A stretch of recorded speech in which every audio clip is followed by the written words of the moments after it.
Summertime,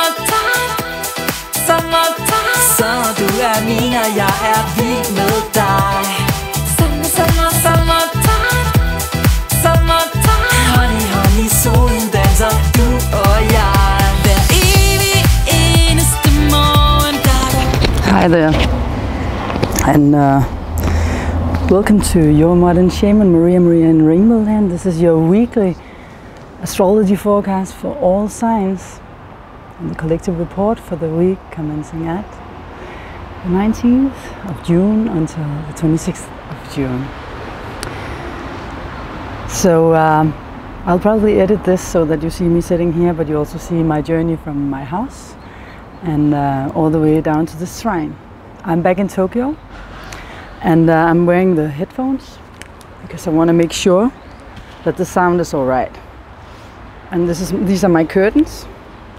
This is my way of blocking the outside world when I need to focus and concentrate because things are going on here, people are parking, etc. So here behind me you see the shrine.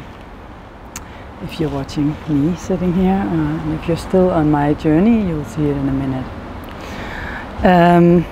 This week is interesting for several reasons.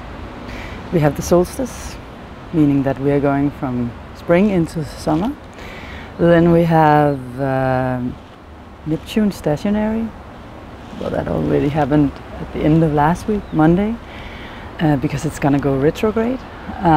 But it's so slow, such a slow planet, so it's basically stationary all week. Then we have the sun moving into Cancer, which is also pretty significant. We already had Venus moving into Leo and Mercury moving into Cancer last week. So just for the record, then no matter where you're watching this, I am also always making a video for each sign. And after this report you will see my weekly contribution, which sometimes is dancing to one of the songs that we wrote and made. I'm a musician, I'm a composer and a songwriter as well. Singer. And sometimes I'm making, you know, fun little acts and play-outs of how signs are acting to different situations. Last week it was how the signs would react to getting a fine, and birds using the car as a toilet. So I try to make it fun, and it's not only a report, it's also a program. But you can always scroll across these sections if you only want to get the report. I also make each sun sign. So if you're in another sign, you just go to the channel Maria in Rainbow Land and find your sign. It's on the top of the playlists. Always, I put it all up there always so that you can find it easily. Okay, so let's see what it means, what I just described to you. As we have the solstice and us moving into summer, while Neptune is stationary. This is the first thing I want to focus upon because, in my opinion, this is one of the very important things, since it's only it's retrograding 4 to 5 months a year, so this is something that happens rarely, whereas Mercury is retrograding 3 times a year. And what does it mean? What does it mean when Neptune is stationing and moving retrograde? Well, Neptune is a planet that reveals our connection to what's known as God, popularly speaking, Creator, the universe, whatever we want to call it. It's this planet that dissolves any boundaries or limits between you and the outer world. It does so that you can feel one with all there is. If it's positively aspected to your sun, moon, or rising in your horoscope or in your personal chart, it of course has a much greater significance to your personal life. So depending on how well you know your own chart, this can be more or less significant in your life right now. I hope the sound is all right, because people are talking here, the nice Japanese people, sweet people. I just like them so much. Anyways, last week we were in Denmark, it's been my hometown, so it's a new environment, and I'm getting over my jet lag slowly. Okay, so Neptune is also our creativity, because when we are really creative, we connect with all there is, and the inspiration comes from above, through the crown chakra. So it's also Neptune opening up for our creativity, also music. I have a very, very well aspected Neptune to my sun. So it's in a grand trine, it's in my sister sign. So I always had this great connection. It's also intuition of you opening up for messages from your higher self, other people's higher selves, etc. For many of us, it's retrograde in our personal horoscope, and when it is, it takes a longer time before we learn how to manage Neptune, because it's also the planet of illusion, a disillusion. It's a planet of different kinds of toxins, poison. You know, like for example, too much medicine, drugs, too much alcohol, anything that makes you delusional. So it's also the idealism, where you imagine that the world is like this. You have pink glasses, you're wearing rose-colored glasses. I have Mercury and Venus in Pisces, so I know this tendency of wearing rose-colored glasses. Plus I have Mercury retrograding, but in a good aspect to my sun. So it took me a while to realize that actually often I was painting a picture of how, konnichiwa, of how the world is, and very often the world wasn't really like this. I was just painting, you know, for example, a partner to be all this glorified person, or a situation to be totally awesome, and then I realized, sit out, and then I realized that's a sign, finally, that I have this tendency. So when Neptune, for all of us, I'm saying this not because I want to speak of my own life, but because maybe you can use it as an analog to something in your life where you are disillusional. We all have Neptune somewhere in our chart, so it's not that anyone can say, okay, I don't have it. It's not. I'm always realistic. But for some people, it's not really that outspoken. But the thing is that as it moves retrograde, as it stations and stops, it's kind of like, okay, I had the feeling, for example, I was producing a lot. I don't know if you saw it in the beginning of the program, the light was bad. But I have been making a lot of the new walking art designs from my company, like this one. This is very, very Neptunian, you know, like energy floating and without any limits. It's also Aryan, because it's impulsive and a lot of energy, but all the colors, and you know, it's very Neptunian. And I had this, I really needed to finish 26 designs and creations in a short time. A stylist is going to have it here, or see it here in Japan. So I had to, you know, wrap it up fast, and I had this feeling I had to make it now. And it was not just because I know Neptune was going retrograde, it was because, you know, when it's stopping, because when it's stopping, that can be kind of like, okay, we've reached as far as we could with this planet, and now it's time to go back and then kind of like sort out in the garbage of what was an illusion, was it could also be in relationships, because a lot of relationship stuff is going on with the oppositions. It's always you and someone else. So now it's time, over the next period of time, also with Mercury moving into the sister sign of where Neptune are, or it is already there, in Cancer.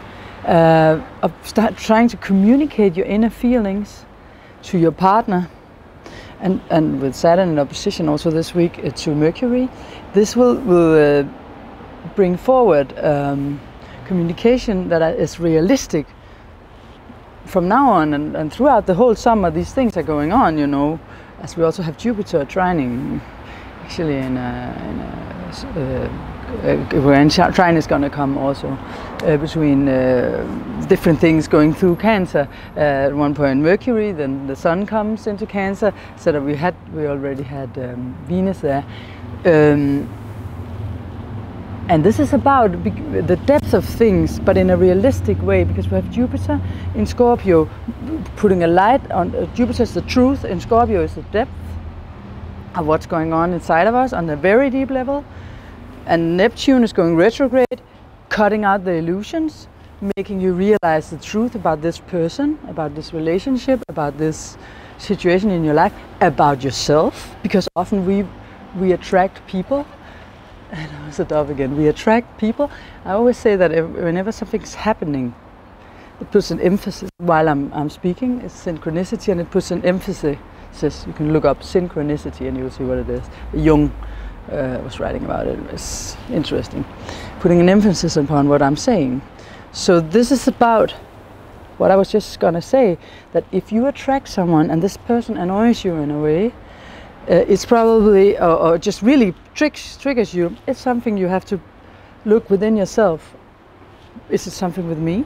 Does this have to do with something with me? Somewhere where I have been too idealistic and not seeing things for what they were, going deep within and needing to change, because Scorpio, Jupiter is a deep transformation. How can I transform on a deep level? And sometimes we ask ourselves, oh, but this is such a deep thing. My mom and dad was always also like that, or the parent of the opposite sex of you often.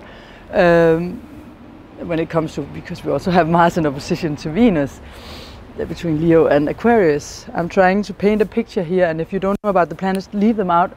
Watch it again if you didn't get it, because the point is also in what I'm saying. Don't mention the planets.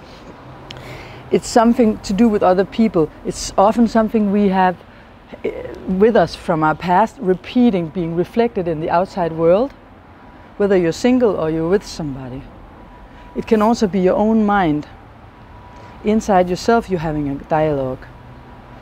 Because with Mars in Aquarius, I also see the detachment, and we have had the Pluto opposition. So maybe your relationship ended and now you are having the conversations inside your head. What went wrong in this relationship? And try not to blame life or God, or whatever you call it. Life, God, same thing for me. Try not to blame the person you were with, but try to look inwardly. We cannot always point fingers at others saying, oh, this was him and his past. Or this was her, this was my girlfriend and her past. When she confronted me with this, it had nothing to do with me. Because I'm fine. Pink glasses, Neptune. I'm just perfect as I am. So whenever we're having a conflict, it's just her doing, or him doing something wrong. Or it's also because her parents were like this and There's always something for us to learn as well. Okay, first mosquito bite of the year in Japan. Another sign. Emphasis upon this. We need to look inwardly. Also this week. Especially also because we have the sun going into Cancer. We have the solstice. So the sun, the identity, you, and how you perceive yourself and feel your inner child coming up and realizing what is actually going on inside of me, and how can I communicate this and also get clarity with Mercury there. I can get some clarity about what's going on, about my emotions, because sometimes emotions are so fluid and you don't really know how to understand them. But with Mercury as being a planet of also lining things up in a rational, logical way, even though it's emotions and feelings, you'll get a better understanding. There's a dove just below me. How sweet! The doves here are not afraid. They come very close. Just as the feelings will come of you and other people will come very close this week. Here in Japan, people don't express their emotions so much out in the open, because they are very librarian and always polite and keeping balance, never crossing any boundaries to other people, and there's this tendency of fear of overstepping someone's lines, personal circles, and with these aspects that have been going on, you know, it's also trying to find a balance between opening up. I'm mentioning them because they don't really open up so much, and I don't even know if we do it in our Western culture. Both opening up our hearts with an open mind. You have to have both. So, and remember, if you judge It's a closed heart. But if you recognize something objectively as an observer and see, okay, this is how it is, without needing to judge good, bad, then you have an open heart. Remember, you can always meditate. I opt for this, and I always mention heartfulness because I was meditating for 18 years. And Heartfulness is a free organization of volunteers worldwide. And you get, I suggested it to someone who wrote me on the channel as well, and he said, I don't need help meditating, I can do it on my own. Yes, that's what we can. I did that for 15 years before until I found Heartfulness. In Heartfulness there's transmission, there's a preceptor, it's called, we can call it a teacher, but it's more like someone who's giving transmission while you are meditating. I will make a program, I already made it actually with someone, a doctor from Denmark, a former doctor who explains this actually in a scientific way of what it does to you. I just need to edit the program, you can find it on my channel. It's Paul Yule, he is called. But you need to find a way of how to clean old things without getting stuck to it. Psychology very often makes you talk about things a lot, and you keep focusing upon it, and whatever we focus upon grows, because where attention goes, energy flows. Quantum physics, one of the basic rules. So in Heartfulness, for example, there's a technique where you just, there's many other ways of doing it, so I'm not saying it's the only way. If there's some other way for you, go ahead, follow your heart. Don't follow trends, follow your heart is my motto. The heart is everywhere. And this is my ring finger, not my middle, by the way.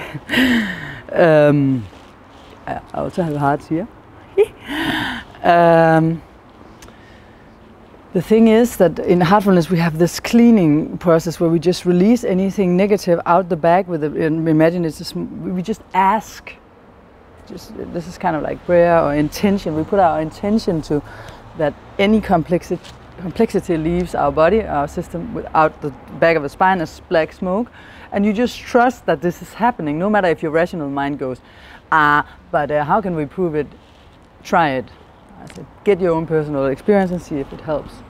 But remember that if you say, no, this doesn't work, it will not work. That's how powerful our mind is. If you open up your mind and heart, then you will make a connection between the mind and the heart, and then zzz, we have the power to transform.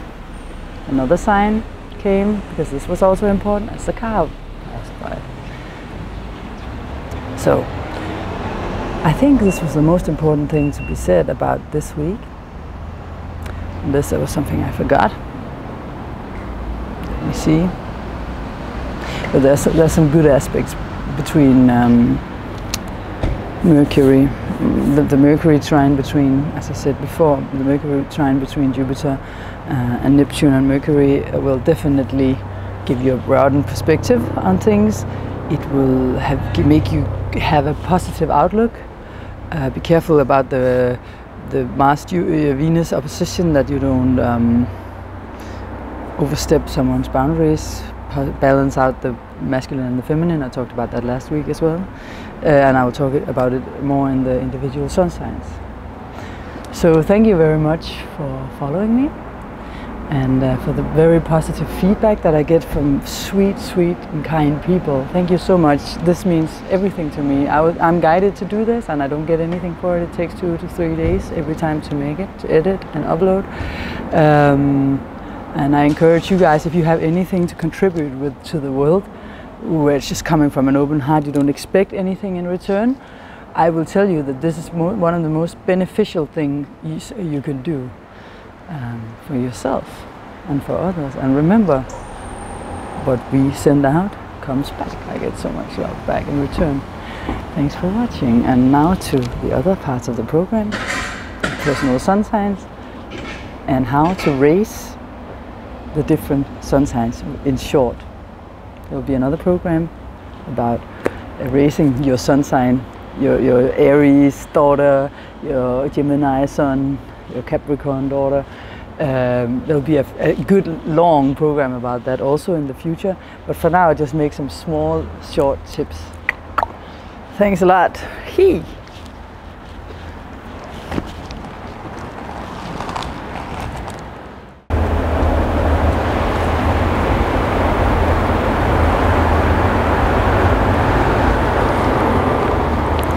See, someone's working here. Sunday and everyone's out. Just saw the woman who praying like at every little temple.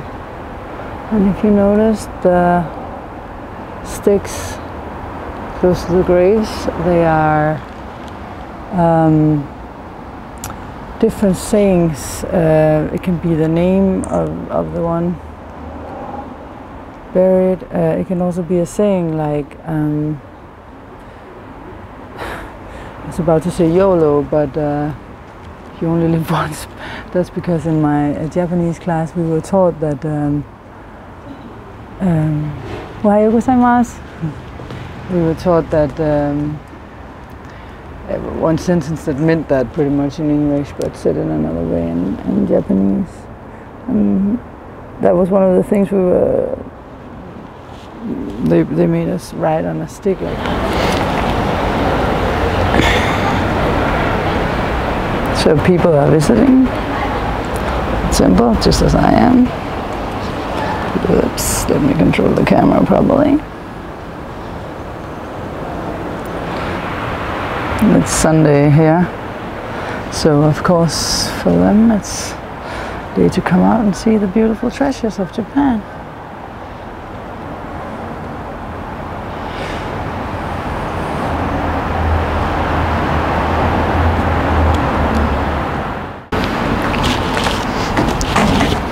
Hi there, sister sign. Sister sign of Leo. Yeah, I'm Aries. That's why. Welcome to this week, Leos. Just a second. Let me get out. Let me get rid of this fresh mint or fresh mouth. Not that you can smell my breath, I assume. But this week, what is the most important for you guys is that now the sun is, and the sun being your ruler, is accompanying Mercury in Cancer, and Cancer is your 12th house.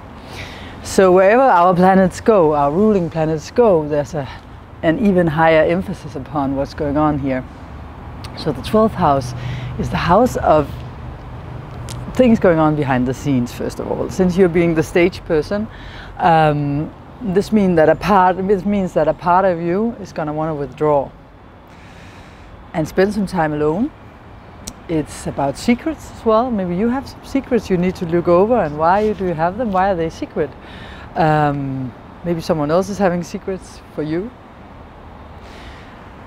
It can actually also be, there's many things, you know. It can also be the contact with your dreams, which is in good accordance with the planet Neptune, planet of dreams, is going stationary this week to go retrograde.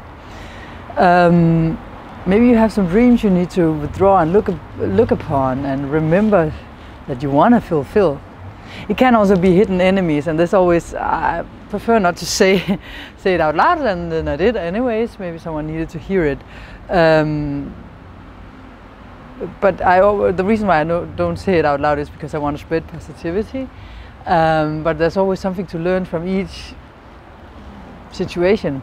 It's just that if you are in a situation and your intuition tells you that someone is smiling a lot, but you get a sense of that maybe they don't want you the best, then you just act accordingly, because the 12th house, we are also in contact with our intuition, especially if our 12th house is Cancer, where the intuition is so strong, as for you guys. But at the same time, we also have Venus, the planet of, you know, sex appeal, attraction, charisma, and the planet of where you want to do something about your looks, maybe change the way you look. Maybe you want to, you know, get a new style of fashion, or just a new tie, who knows. but it's definitely making you more attractive, and it's in your first house, and it's always it's a benefic. Venus is one of the personal, it's the personal benefic planet that can attract love to you and also make you take initiative in these fields. If you don't have a partner, maybe it's time to start a new relationship with someone. But the thing is that there are two oppositions this week. One is to Mercury, which is in your 12th house as well, up to Pluto. So this means that you might be trying to get this rest and to think, because Mercury is a planet of thinking and getting new ideas behind the scenes, but Pluto over there in your 6th house of daily routines and work and, you know, going over details, maybe some authority figure which is really forceful and intense and passionate about what this person is saying, wants you to do it their way, something in accordance to some kind of work situation or day-to-day thing that you usually do in a way, but they think it's not good that way you thought about. So maybe as you're trying to withdraw, someone is dragging you into some work situation, who knows. At the same time, the Venus I just described before, that's attracting, you know, fun things into your life, is in opposition to Mars in your 7th house, and Mars is action, and in the 7th house it's about relationships. So maybe there's actions going on in your relationship somehow, and if you are capable of finding a balance, you know, between your masculine side and your more feminine side, I mean, in this sense, I mean the more outgoing, yeah, let's do this side, and your feminine, more soft and warm side, as in accordance to others, then you can have a really good time. And maybe explore some things with your partner, or if you don't have a partner, maybe you will meet someone where you can do something nice with. But remember, in relationships, that if you want someone to respect you for what you dream about and what you are trying to manifest in your life and what you are trying to make come true for you by following your heart, because we have the North Node of the Moon conjuncting Venus, this is really highlighting it.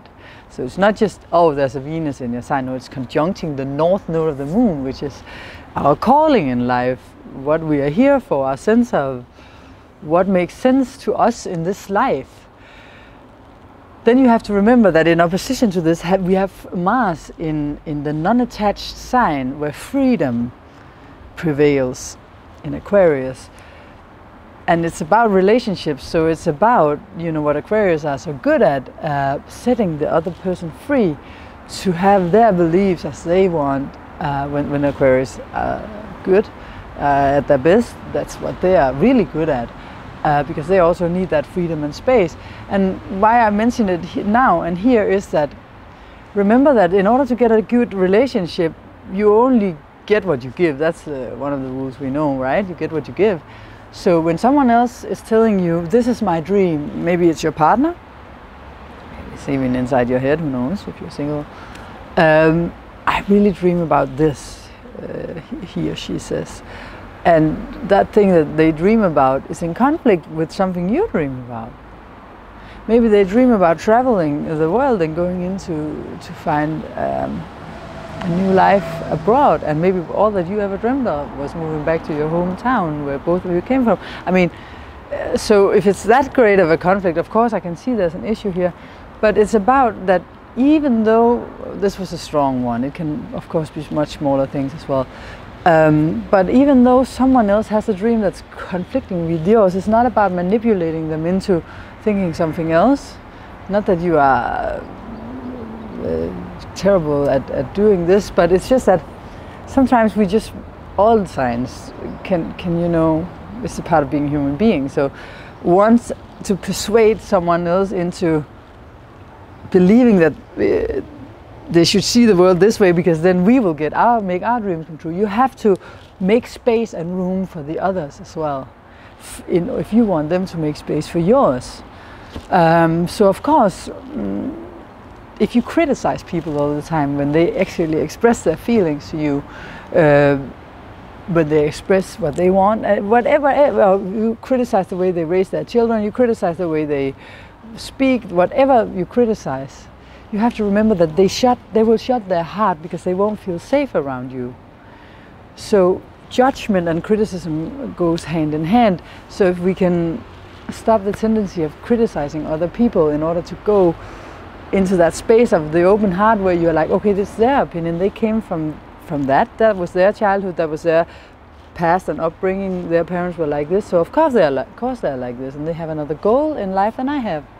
If you can go there and be objective like that, like the Aquarius are so good at, and then you can go in and feel yourself and express your own heart space, then they will also make room for that, because they will shut off, close their heart if you criticize them too much. Yes, and then we have Neptune in Pisces, and this is your 8th house of long-term investments, and in general it's also about the more psychological nature of your part of your chart, where you go in and transform things on a very deep level. And Neptune going retrograde here can you know, make you go behind the veil and see what's actually been an illusion in your deep transformational process and what's right. And some information can of course be like, what? Is this the truth? Because it's also enshrined with Jupiter, which is the truth, in Scorpio, which is very deep stuff. So maybe you're starting to uncover starting a process of uncovering the truth about something deep within your soul that needs to be transformed. Get it into the light and see it as for what it is and not what you dreamed of. Yes. But I love my Leos. My dog is a double Leo. She's 15 now, so she might not be with us for so long, but she gave me all her love for so many years, and I gave her mine. Don't follow trends. Follow your heart. Thanks for watching, Leo. See you next week. Or as they say in Japan, arigatou gozaimasu.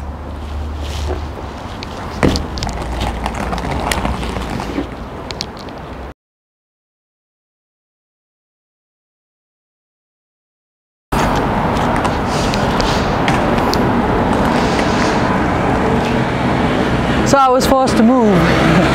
So if this is a sudden scene change, they closed down the temple, and I'm recording this at the end of the whole setting. So the light is getting dim, and the sound is the noise is getting louder because I have moved closer to the street.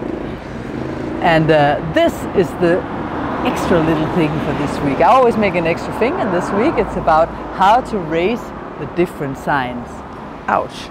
This chain is holding on to my hair. That's a sign of what I'm gonna say.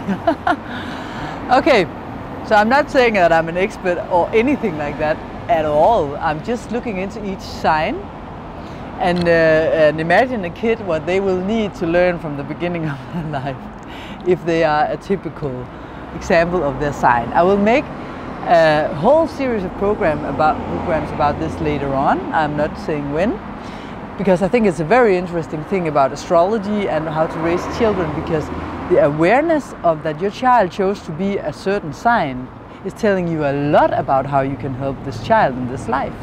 A lot. That's why I even opted for astrology in the first case, because very early on you will already have a perspective of what this child needs to learn, not only from its sun sign, but if you see the whole chart, you will really see some themes, and you will also see yourself reflected in it.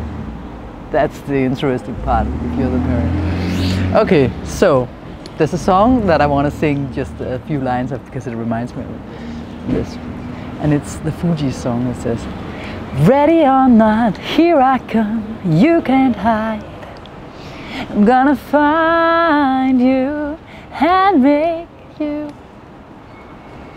Ready or not, here I go, you can't hide. I'm gonna find you and take it slowly."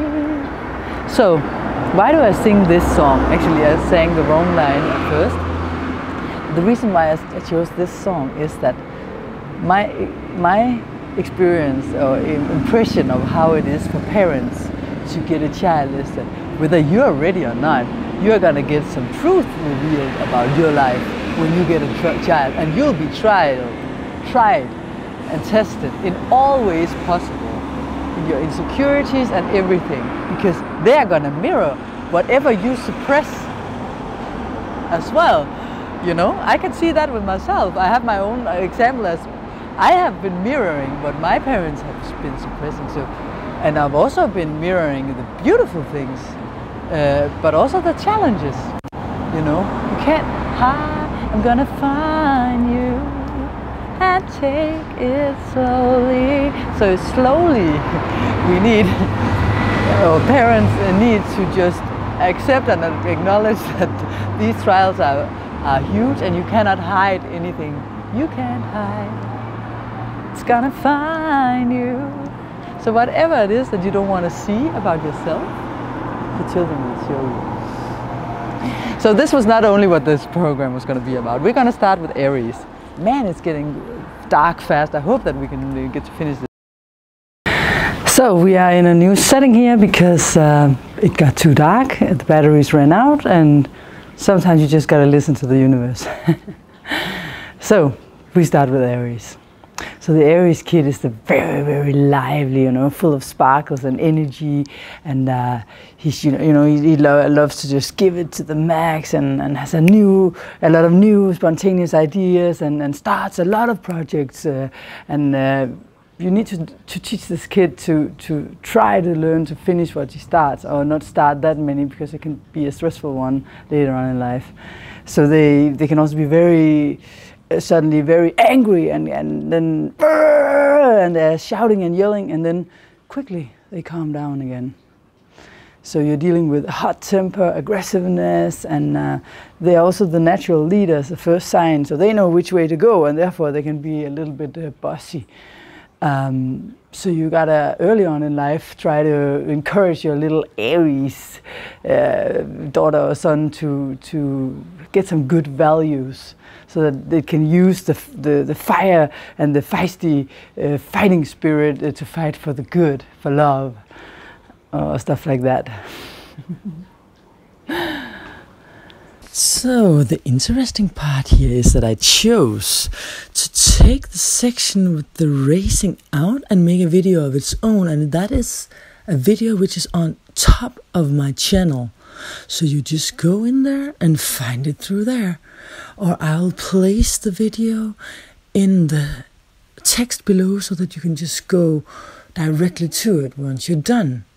And remember, this is a part of the program this week, so I hope you will go and watch it. It's fun, and it's about all signs and how they are better, how you in the best way can try to understand the kid, the Aries kid, the Taurus kid, the Leo kid, the Scorpio kid, the Aquarius kid, and how to raise them. But also, even though you're an adult, how you could have been raised better.